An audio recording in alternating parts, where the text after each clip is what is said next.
Olá a todos! Hoje nós vamos falar sobre governança de terceirização.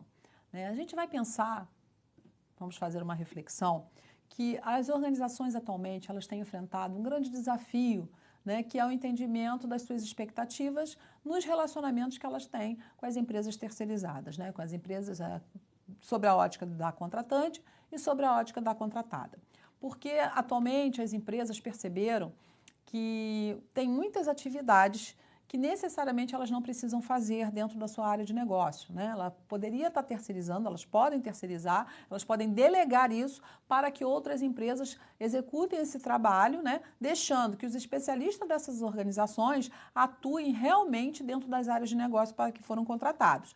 Bom, então hoje as empresas terceirizam uma série de atividades, A gente terceiriza a limpeza, a gente terceiriza a parte que cuida do assessorista. Hoje em dia, muitos prédios terceirizam o síndico, Então, dentro da área de TI, a gente também terceiriza uma série de serviços, E muitas empresas terceirizam a sua área de desenvolvimento toda, de infraestrutura toda. Então, na realidade, o que a gente vai discutir aqui são modelos de gestão que auxiliam as organizações, porque tudo que a gente quer quando a gente terceiriza uma empresa é ter um bom relacionamento com essa empresa. É a gente saber e poder confiar nessa empresa de que ela vai desempenhar um bom serviço, de que ela vai realmente auxiliar essa organização, vai fazer um trabalho com qualidade e vai efetivamente ajudar essa organização a alcançar os resultados que ela espera.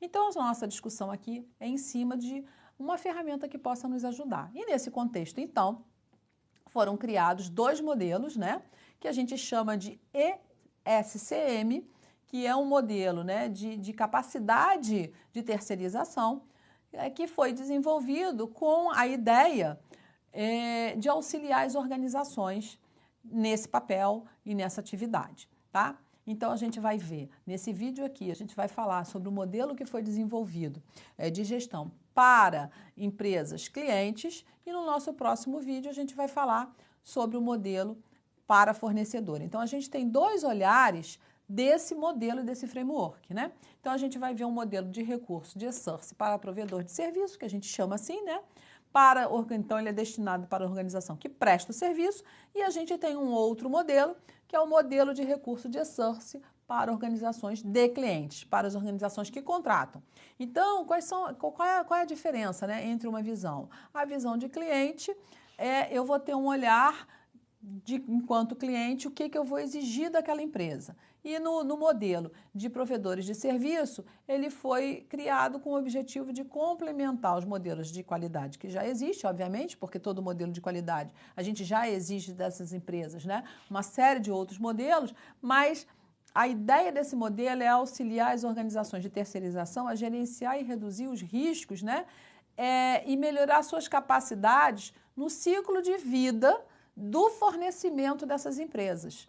Então, a ideia aqui é, quando essas empresas têm essa propriedade, elas executam melhor os seus serviços.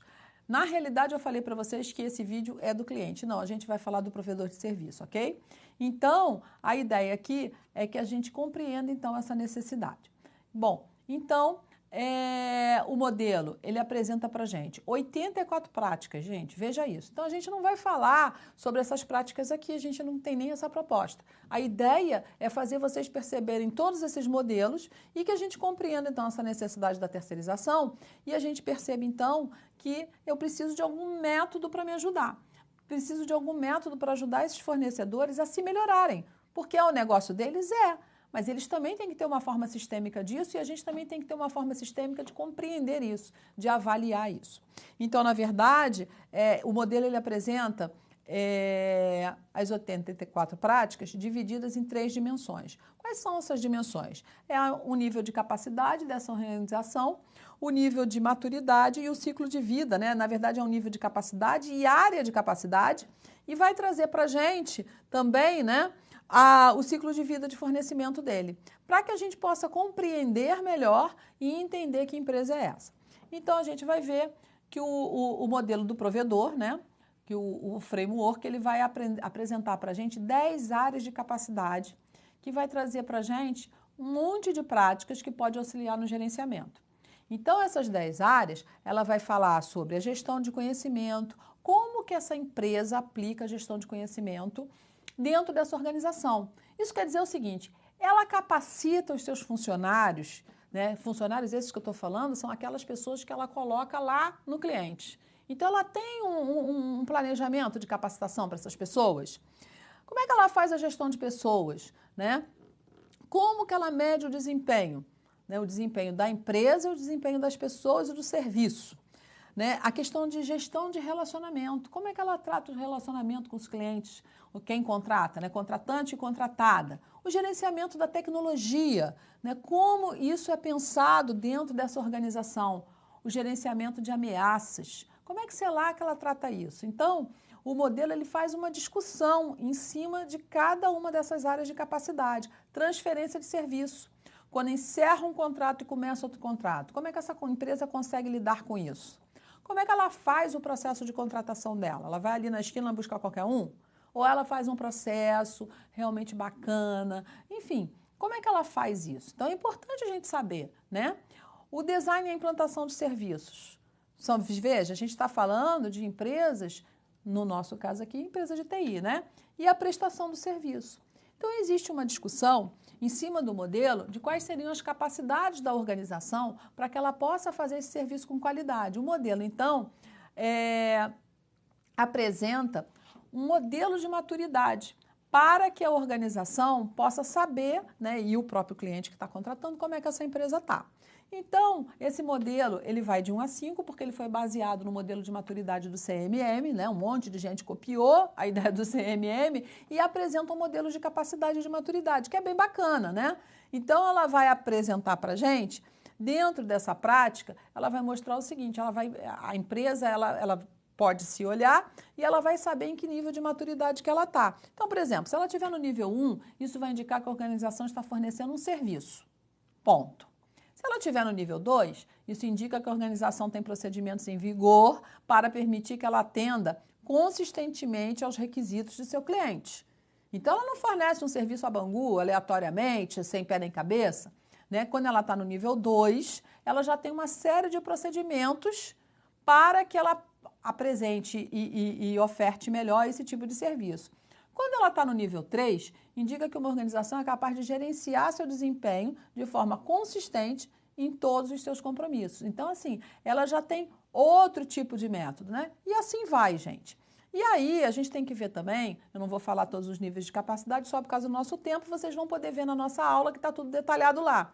A gente vai ver que o fornecimento de um serviço por uma empresa, ele tem um ciclo de vida. Então, a gente tem um ciclo de vida de fornecimento, que ele tem lá as fases, né? De iniciação, entrega e encerramento. Bom, entre a minha iniciação e minha entrega, eu tenho uma coisa que eu chamo de ongoing, né? Então, que o ongoing, ele percebe, na verdade, não é entre a minha iniciação e minha entrega. O ongoing, ele vai perpassar todo o meu ciclo de sourcing. Então, a gente vai ver que a fase de ongoing, ela passa todo o ciclo de sourcing e representa as minhas funções gerenciais.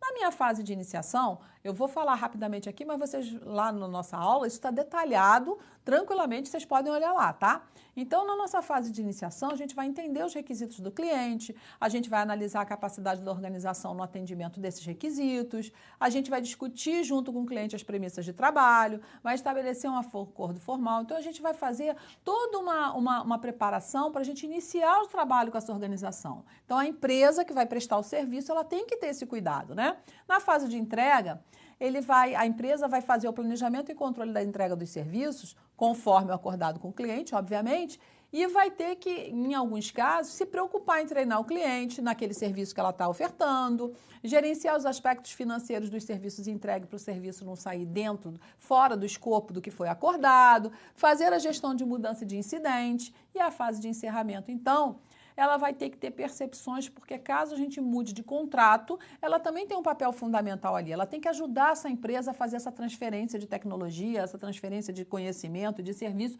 para um novo provedor ou para a própria empresa. Então, vejam que essa fase ela é muito importante, porque isso é o calcanhar de Aquiles de um contrato quando ele acaba. Como que eu passo o serviço de uma empresa que está saindo para a nova empresa que chega de forma a não ter descontinuidade do negócio. Então, essa fase de transferência ela é bastante crítica. Então, veja que o modelo ajuda muito as organizações a compreender quando ela contrata uma empresa, se aquela empresa realmente tem capacidade ou não de fazer aquele serviço e, dessa forma, não impactar negativamente nos negócios dessa organização, ok?